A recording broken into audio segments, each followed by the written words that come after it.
ஒரு டேங்கர் லாரியை நிறுத்திடுவான் எங்க பார்லிமெண்ட் உள்ள, அப்பப்ப தண்ணி குடிச்சுக்கலாம். பிரதமர் மோடி மட்டுமல்ல, அமித்ஷாவும் தண்ணி குடிக்க வேண்டி வரும், நிர்மலா சீதாராமன் ஜிய தண்ணி குடிக்க வரும். அவ்வளவு ஏன் சபாநாயகரே திரடிக்கிட்டு இருக்காரா இல்லையா?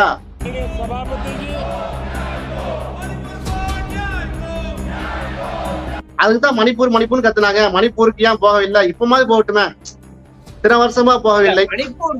மணிப்பூருக்கு நீதி வேண்டும் தமிழ்லயும் முழக்கம் போடுறாங்களே அதிகமா.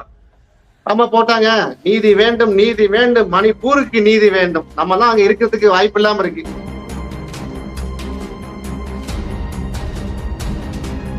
எங்களுடைய கட்சியுடைய எம்பி மஹிவா மொய்த்ராவை வந்து வெளியே தள்ளினீங்க, அவனோட குரல்களை நசுக்குனீங்க, திரும்ப வந்து அவங்க உட்கார வச்சிருக்க பாத்திரம் சொல்லி கலாய்ச்சாரு செய்வாரு. அப்ப மோடி 400 பார் போனவங்கள என்ன ஆச்சு? अब की बार 400 पार बोला था।